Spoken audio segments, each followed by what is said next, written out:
Bonjour, bonjour, bonsoir à chacun d'entre vous. Que la grâce et la paix de Dieu soient avec vous tous.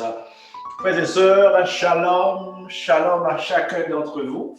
Je suis content de vous revoir. C'est vrai, on a ça, je dirais, il y a quelques semaines depuis qu'on ne s'était pas vu, mais gloire soit rendue à Dieu et aujourd'hui, on est revenu à notre rendez-vous, à notre fouille en profondeur. Shalom à chacun d'entre vous et que Dieu continue de déverser sa grâce sur vous parce que vous êtes encore là et vous avez choisi la bonne part. Frères et sœurs, comme à l'accoutumée, juste avant de rentrer dans notre cours aujourd'hui, vous pouvez voir au tableau le sujet qu'on aura à traiter ces jours-ci. Allons inviter le Seigneur à prendre le contrôle de tout ce qui va se passer et le Créateur, le Maître, l'architecte de l'univers, que lui seul mérite la gloire. On va inviter notre Dieu à prendre le contrôle. Je vous inviterai à rentrer dans la prière avec moi. Seigneur, Dieu Tout-Puissant, Dieu infiniment grand, aujourd'hui, Seigneur, plus que jamais, Seigneur, c'est en fait l'expression même de ta fidélité, le fait que nous soyons encore là, le fait que nous pouvons trouver cette disponibilité, Seigneur, à vouloir te chercher davantage, à vouloir te connaître davantage, Seigneur Père. Merci de cette opportunité que tu donnes à chacun d'entre nous ce soir, nous qui sommes sur la ligne et ceux-là qui auront le privilège de visionner la vidéo, Seigneur.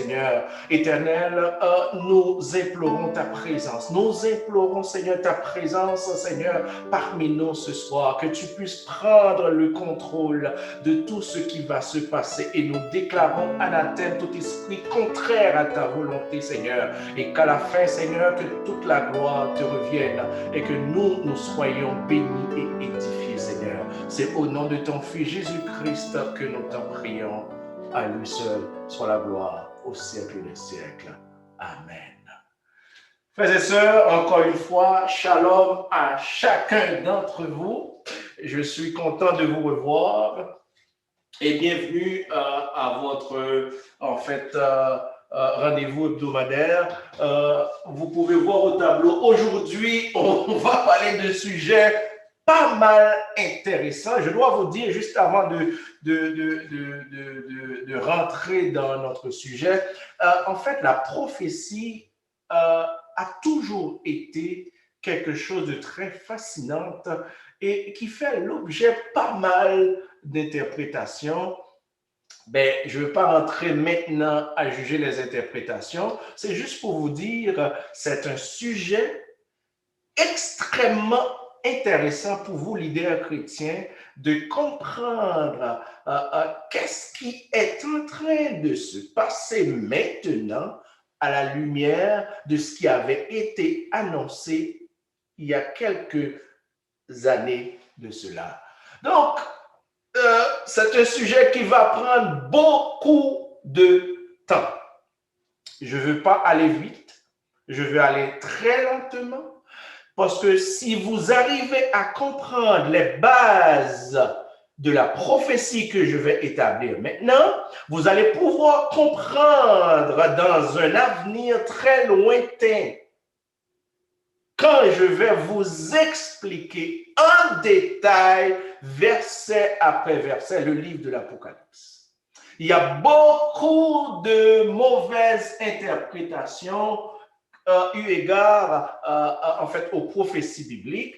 Vous allez vous-même, après, si vous arrivez à bien comprendre tout ce qui va suivre pendant des semaines, vous allez pouvoir vous positionner à savoir est-ce que ce que vous étiez en train de prêcher, puisque vous êtes des leaders, est-ce que cela est conforme à la prophétie biblique? Il y a beaucoup de mauvaises interprétations et conséquemment, qu'est-ce qui arrive? Nous ne cessons de le répéter que toutes les nations, au moment où nous parlons, sont en train de boire du vin de l'impudicité parce que ils ne sont pas sur la bonne voie. Et que Dieu vous aide, vous qui êtes sur la ligne, à comprendre ces choses et à pouvoir faire des choix éclairés. Que Dieu vous vienne en aide. Donc, frères et sœurs, aujourd'hui, c'est le commencement d'un sujet pas mal fascinant, la prophétie dans la Bible.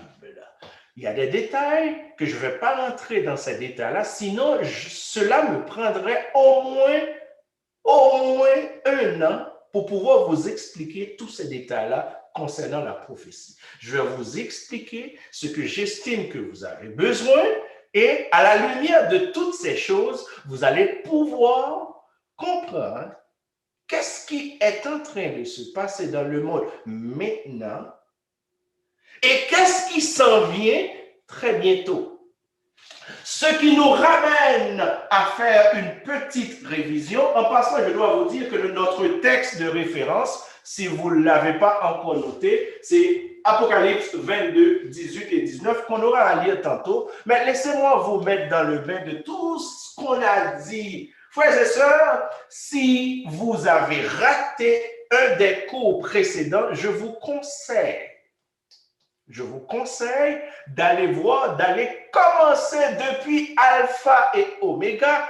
C'est la seule façon de comprendre la base. La dernière fois, nous avons vu ensemble, le contenu du vrai évangile.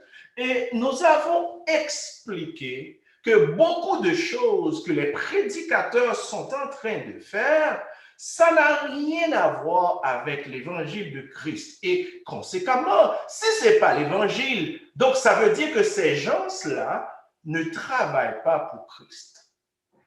Et aussi, on peut en déduire que tous les suiveurs, tout le peuple, ne travaillent pas non plus pour Christ. Et c'est ce que nous avons vu. Donc, c'est important de prêter attention afin de pouvoir vous-même vous positionner. Donc, la dernière fois aussi, nous avons expliqué que la loi a été donnée au peuple d'Israël. La loi concernait le peuple d'Israël, Israël physique.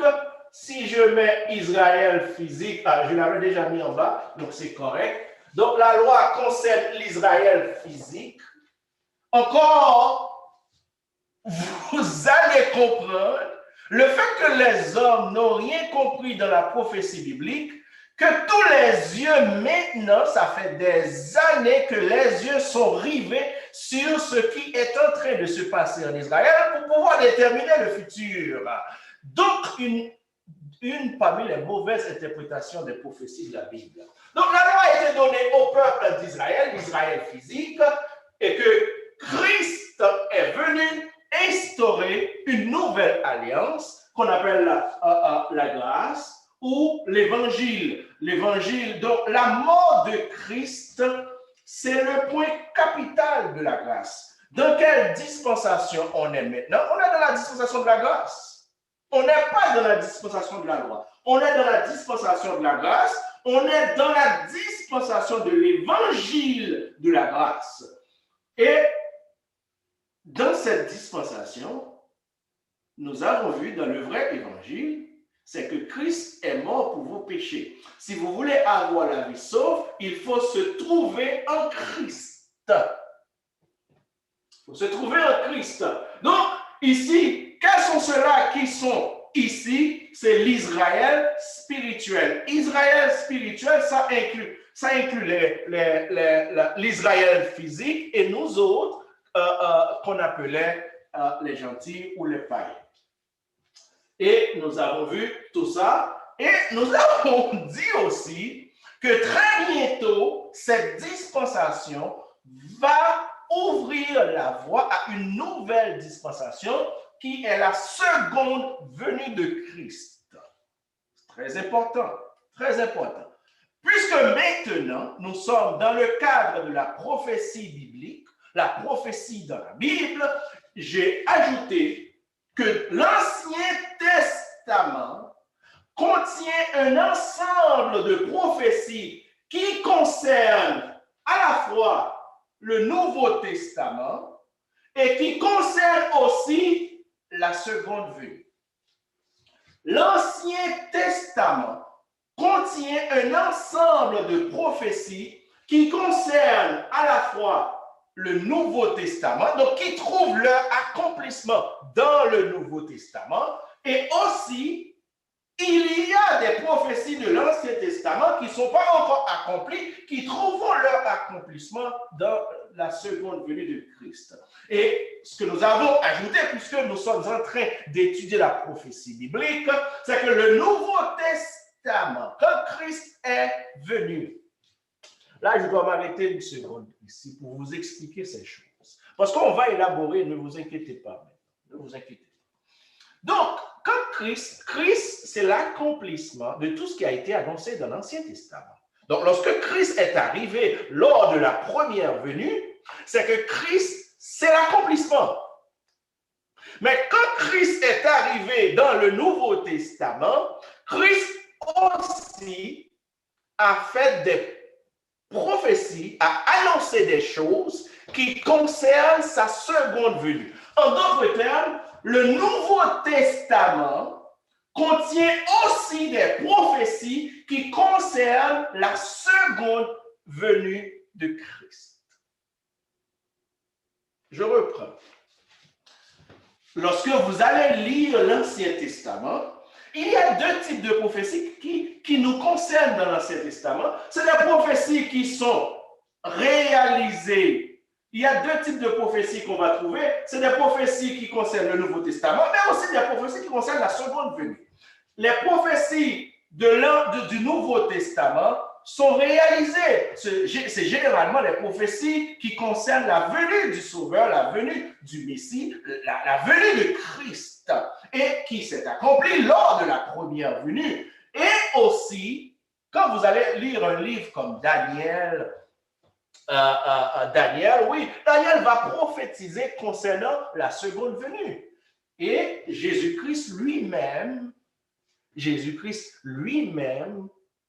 quand il est venu lors de la première venue, il a aussi fait des prophéties qui concernent sa seconde venue. Donc, en d'autres termes, dans le Nouveau Testament aussi, nous allons trouver des prophéties qui concernent la seconde venue. Ça, c'est à retenir, c'est très important. Nous sommes ici, je mets la base. Donc, je ne suis pas pressé parce que je vais dire des choses dans les semaines qui vont suivre. Si cette base n'est pas là, ça va venir vous chercher parce que, frères et sœurs, je dois vous le dire, tout ce qui est en train de se passer maintenant n'a rien à voir avec la parole de Dieu. Un exemple flagrant. Avez-vous pris la peine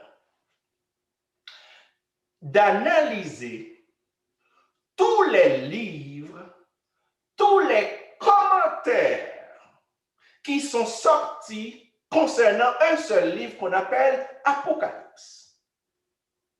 Avez-vous pris la peine de constater, oh mon Dieu, de constater le nombre de commentaires, le nombre de livres? Ils sont tous contradictoires les uns avec les autres. En d'autres termes, vous pouvez comprendre que, je l'avais déjà dit, que la vérité n'est nulle part. La vérité, si vous lisez 100 livres sur Apocalypse, je suis pas mal sûr, vous allez avoir 100 interprétations presque différentes. Quelque part, il y a un problème. Et c'est ce que nous allons voir dans le cadre de ce cours. Pourquoi il y a ce problème? Et qu'est-ce qu'ils ont fait qu'ils ne devraient pas faire et qui a généré, en fait, toute cette cacophonie? Frères et sœurs, Donc maintenant, puisque nous sommes à la fin d'une dispensation, il est extrêmement important de prêter attention à ce qui est en train de se passer. Quand je dis cela, puisqu'on est en train d'étudier la prophétie dans la Bible, je dois vous expliquer.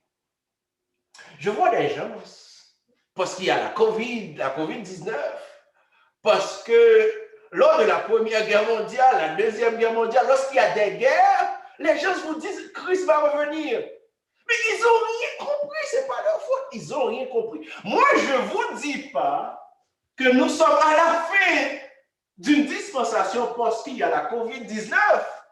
Et c'est ça qui est grave. Ils n'ont pas compris Matthieu 24. Ils n'ont rien compris. Et c'est ce que je vais, à la lumière de la parole de Dieu, vous aider à comprendre. Par exemple, quand Matthieu 24 va parler de famine, de guerre, de toute autre chose, qu'est-ce que cela veut dire? Ils n'ont rien compris. À chaque fois qu'ils voient une guerre, ils annoncent la fin du monde. Imaginez, frères et sœurs, depuis la Première Guerre mondiale jusqu'à aujourd'hui, combien de spéculations qu'il y a sur la venue de Christ, sur la marque de la bête. Tantôt, on vous avait dit c'était Obama. Tantôt, on vous avait dit c'est Donald Trump. Ils ont dit n'importe quoi. Ils ont utilisé pas mal d'artifices pour venir avec un nombre comme quoi 666. Dernièrement, récemment, ils ont dit que le vaccin de la COVID, c'est la marque de la bête. C'est du n'importe quoi. Donc, c'est ça le danger. Parce que quelqu'un ne comprend pas comment interpréter la prophétie de la Bible. Et conséquemment, vous traînez derrière vous le peuple vers une destination qui ne leur était pas destinée. Et c'est grave. Donc, frères et sœurs, nous sommes ici dans le cadre de la prophétie biblique. Je vais, comme je l'avais promis, avant de pouvoir dire c'est quoi la prophétie, je vous inviterai à ouvrir votre Bible. Nous allons lire le texte de référence. Je vous invite à ouvrir votre Bible en Apocalypse 22. Apocalypse 22, 18 et 19. Apocalypse 22, 18 et 19. Je vais lire pour vous. 2, 3, go. Je le déclare à quiconque entend les paroles de la prophétie de ce livre. Si quelqu'un y ajoute quelque chose, Dieu le frappera des fléaux décrits dans ce livre. Verset 19. Et si quelqu'un retranche quelque chose des paroles du livre de cette prophétie, Dieu retranchera sa part de l'arbre de la vie et de la ville sainte décrit dans ce livre. Donc, frères et sœurs, moi je vois que le monde s'adonne à essayer d'interpréter la prophétie de la Bible. C'est grave. Parce que ici, Jean va nous dire, si quelqu'un ajoute ou si quelqu'un retranche, ne serait-ce qu'une toute petite parole de ce livre de prophétie, vous aurez toutes les plaies qui sont décrites dans Apocalypse. Donc, c'est grave. Donc, essayez, frères et sœurs, de comprendre. Je viens de vous dire qu'il y a des millions et des millions de commentaires, de livres, de documents, de films, de n'importe quoi sur Apocalypse. Ils sont tous contraires. Donc, quelque part, les hommes sont en train de retrancher ou d'ajouter dans le livre de l'Apocalypse. C'est grave, c'est très grave. Nous allons voir pourquoi. J'espère que Dieu va vous aider à comprendre. Parce que l'objectif quand Dieu donne une prophétie, ce n'est pas pour vous brouiller. Pas loin de là, loin de là. Une prophétie, c'est quoi une prophétie?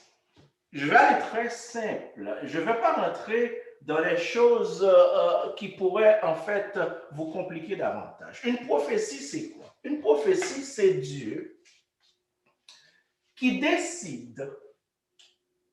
C'est Dieu qui décide d'annoncer certaines choses à l'espèce humaine. C'est Dieu lui-même qui décide de révéler certaines choses à l'espèce humaine. Et Dieu va utiliser quelqu'un à qui il va retransmettre, à qui il va donner ces paroles-là, qu'on appelle généralement un prophète. Un prophète. Donc Dieu va utiliser un prophète. Ici, nous avons Dieu ici. Donc Dieu veut annoncer des choses à l'homme ici. Donc Dieu veut annoncer des choses à l'homme.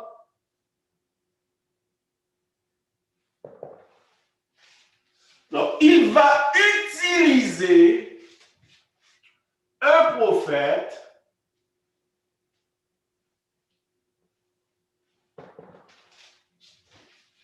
pour pouvoir. Donc ici, nous avons Dieu. Dieu annonce ses oracles au prophète et le prophète, lui, à son tour, va publier ça.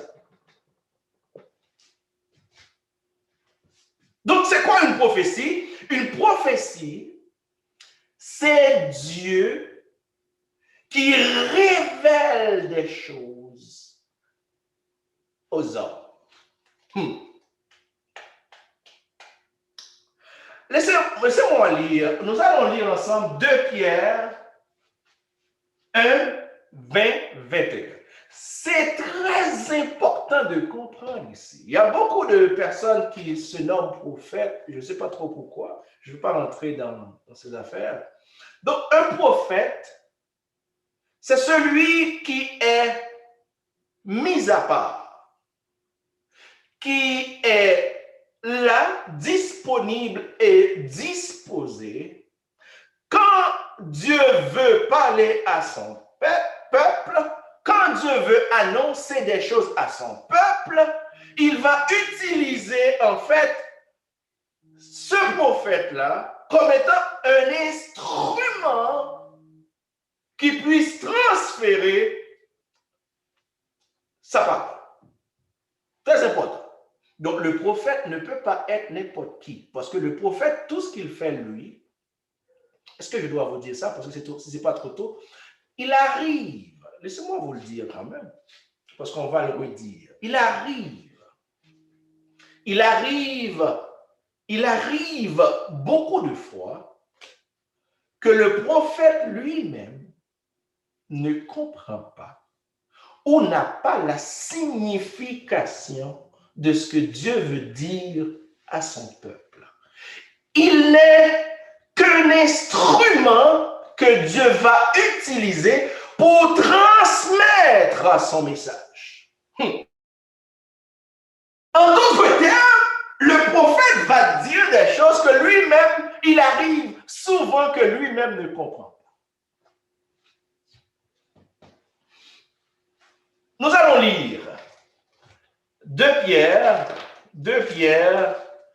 1, 2 Pierre, chapitre 1er, les versets 20 à 21. 20 à 21.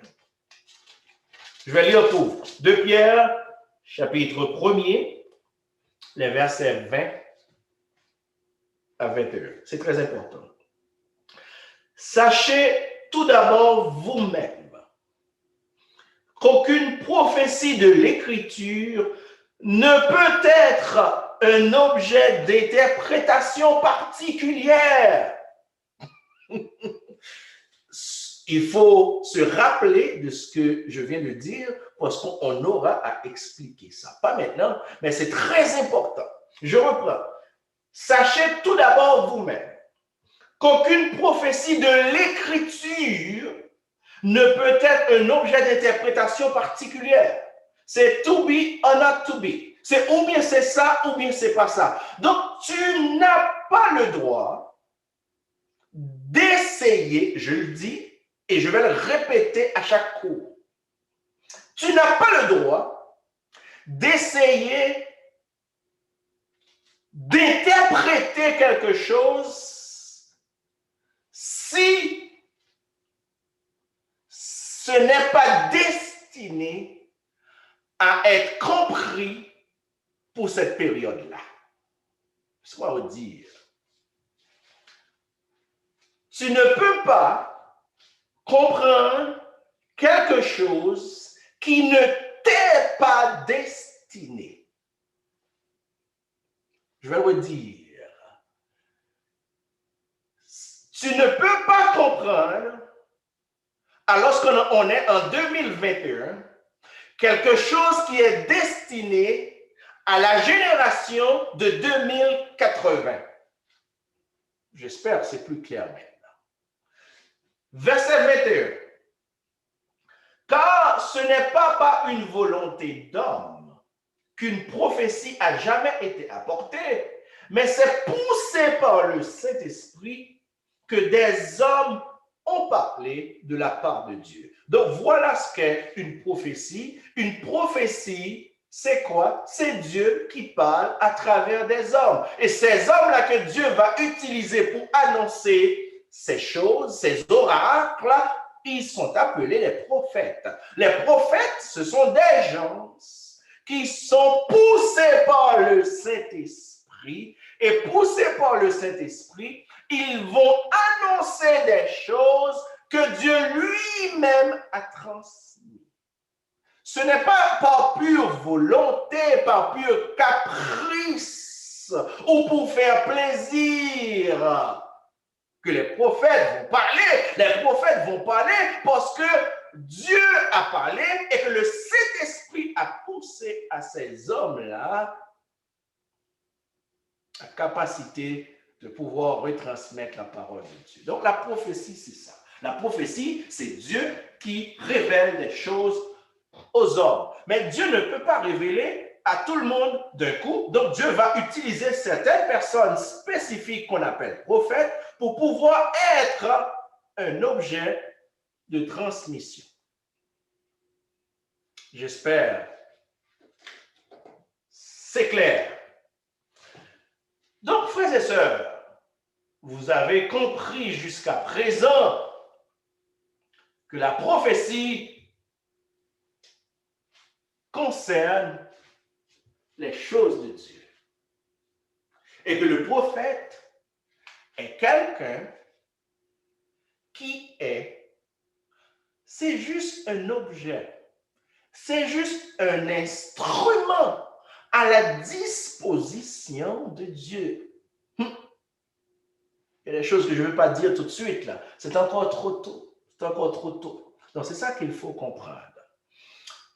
Autre chose. 3 choses que vous êtes censés comprendre. Ici, c'est Dieu, prophète, les hommes.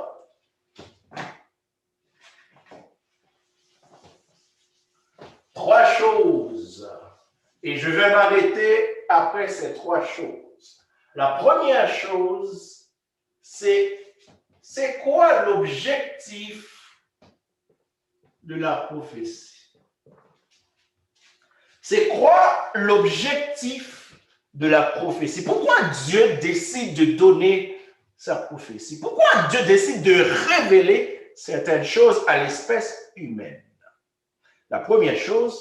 La deuxième chose qu'on va voir, c'est comment est donnée la prophétie. Je reprends. Objectif de la prophétie, comment est donnée la prophétie, et la troisième chose,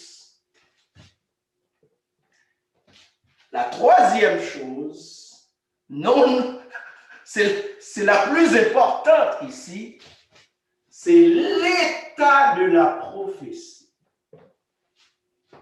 Trois choses qu'on doit voir la semaine prochaine. Je vais résumer tout ce que je viens de dire. Laisse-moi voir si j'ai encore du temps. Ouais, j'ai encore un petit 10 minutes. On va pouvoir voir l'objectif de la prophétie. Donc, je dis que trois choses que vous êtes censés maîtriser à ce moment.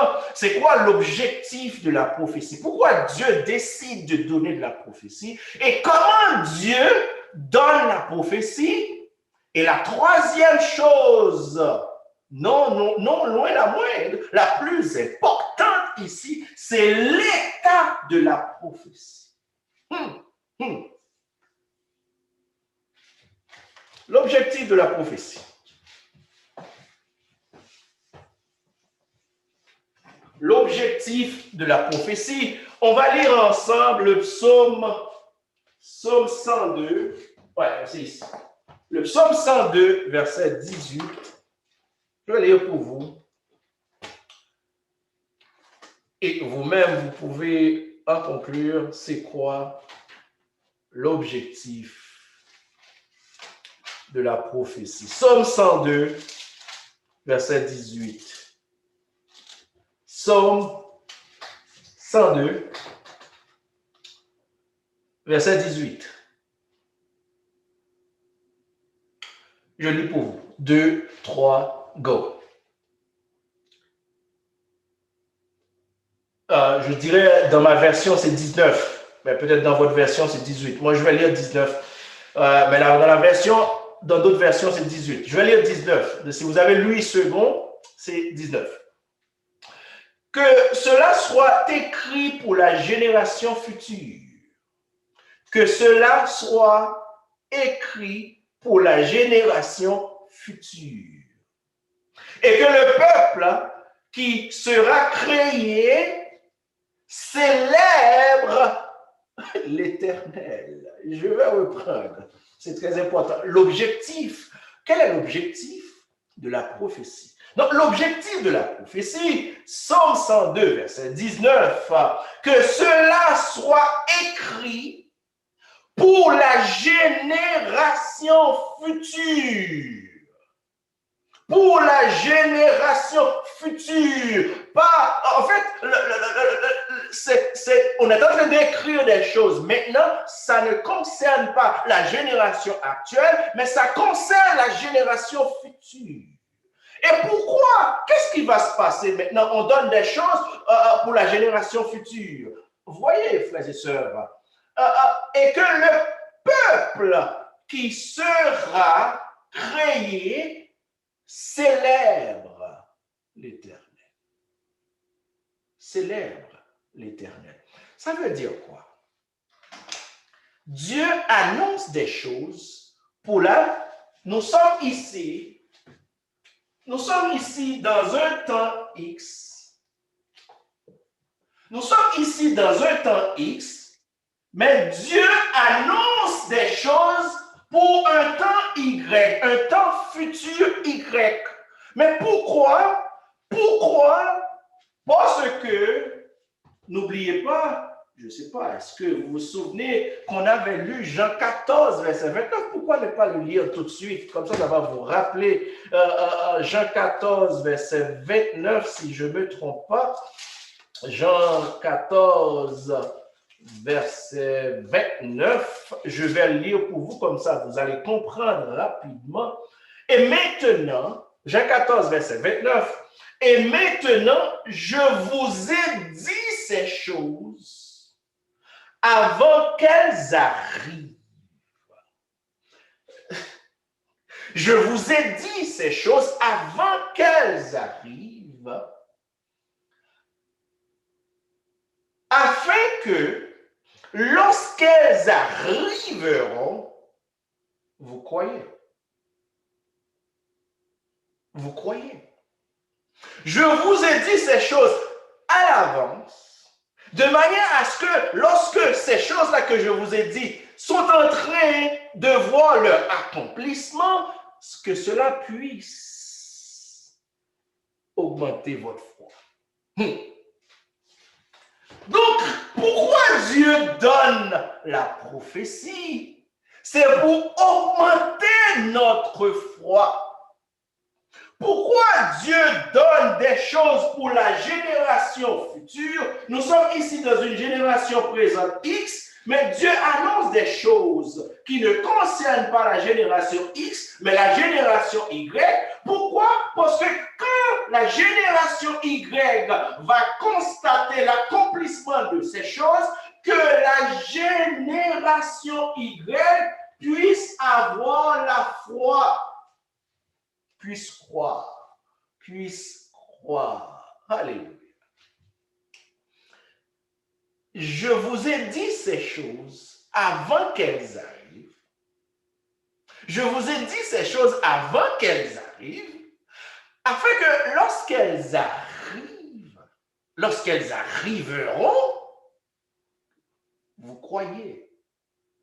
Dieu annonce à l'avance qu'est-ce qui va se passer, mais c'est qui va, en fait, avoir le privilège de constater ces choses?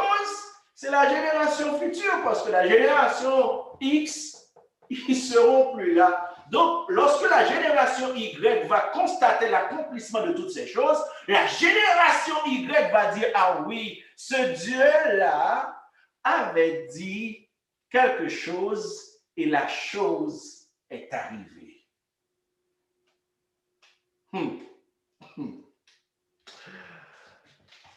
Dieu donne de la prophétie pour la génération future et que la génération future puisse célébrer l'Éternel. Je vais ouvrir une petite parenthèse ici pour vous dire quoi.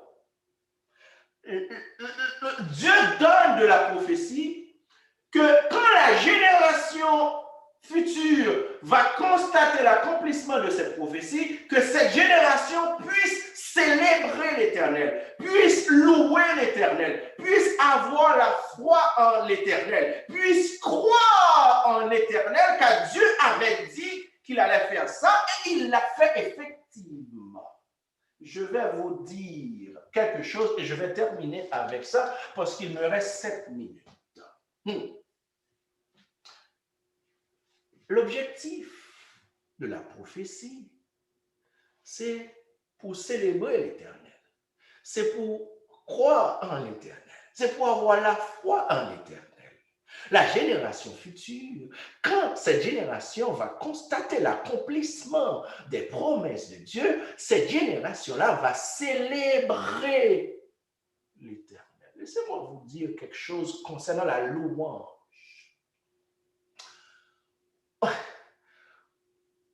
La louange n'a aucun rapport avec les émotions. Je suis en train de dire des choses très sérieuses ici.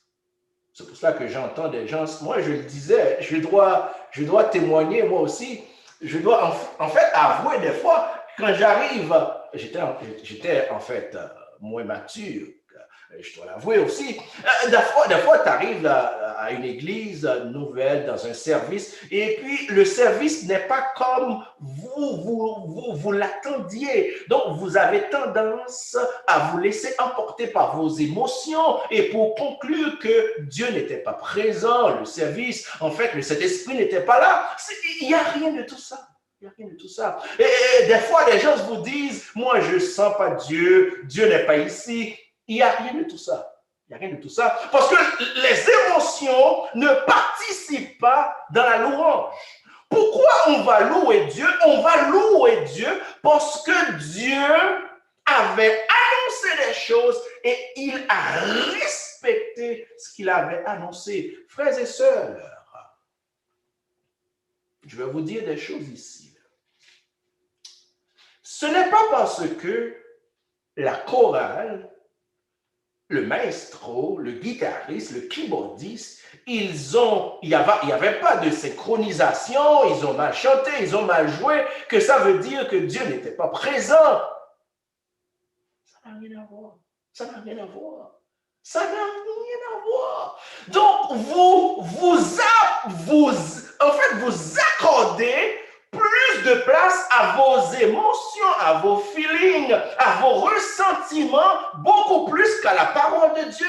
Dieu est partout, donc Dieu est là. Dieu est là. C'est quoi l'objectif de la louange?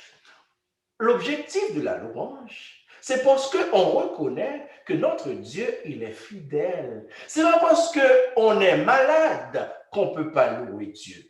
C'est pas parce qu'on nous a révoqués au travail qu'on ne peut pas louer Dieu. Ce n'est pas parce que nous n'avons en fait pas pu payer le loyer que nous ne devons pas louer Dieu. Ça n'a rien à voir. Nos émotions, ce que nous traversons ne devrait, pour un chrétien authentique, mature, avoir aucun impact sur la louange qu'on donne à notre Dieu. La génération future va louer Dieu parce que Dieu avait prédit des choses et ces choses-là sont arrivées. Ces choses-là sont arrivées. Vous ne pouvez pas ajouter votre foi dans vos émotions. Il faut séparer les émotions. Il y a beaucoup de chrétiens aujourd'hui qui vous disent écoutez, moi dans cette église, je ne sens pas la présence de Dieu. Comment vous ne sentez pas la présence de Dieu? C'est quoi cette affaire? Partout où vous êtes, Dieu est là. Partout où vous êtes, Dieu est là. Dieu est là. C'est parce que vous aviez une prédisposition. Vous voulez que telle chose se passe de telle manière. Et puisque cette chose-là n'est pas passée comme vous l'avez prédit, donc, conséquemment, votre conclusion, c'est que Dieu n'est pas là. Dieu n'a rien à voir avec vos émotions. Aujourd'hui, je n'ai pas envie de prier. C'est votre affaire. Vous n'allez pas prier parce que vous sentez l'envie de prier, mais vous priez parce que c'est notre Dieu, c'est le Dieu fidèle. Je vais terminer. Il me reste une minute. Je vais terminer ici. Qu'est-ce que je viens de dire en gros? La prophétie, c'est Dieu qui va utiliser un prophète comme étant un instrument, un canal. Ce n'est pas quelqu'un qui va forger en fait une parole quelconque pour avoir de l'argent. Ce n'est pas quelqu'un qui va créer, inventer des choses en fait pour avoir de la popularité, mais c'est quelqu'un qui dit textuellement ce que Dieu lui demande de dire. Parce que Dieu veut adresser à son peuple. Et dans quel objectif? Dieu annonce qu'est-ce qui va se passer pour que quand cette chose-là qui a été déjà annoncée est effectivement arrivée, que vous puissiez dire, ah oui, quel Dieu merveilleux qu'il est, quel Dieu admirable qu'il est. Frères et sœurs, je vais terminer. Vous voyez, je vais très lentement parce que la prophétie, c'est extrêmement important. Si vous ne comprenez pas la prophétie, vous allez tout rater. Et vous allez rater votre vie éternelle. Ce que je ne souhaite pas pour vous.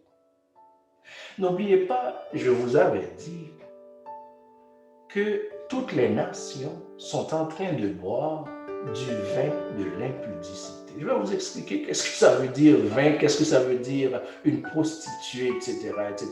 La bête que vous voyez, le dragon, tout ça, qu'est-ce que ça veut dire? Quand vous allez comprendre toutes ces choses, vous allez voir très clair et vous allez constater que vous n'étiez pas à la bonne place.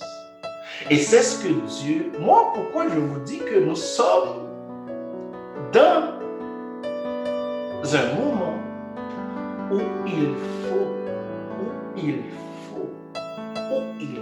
faut chercher la vérité parce que tous les clignotants sont en train de clignoter annonçant la fin de la dispensation.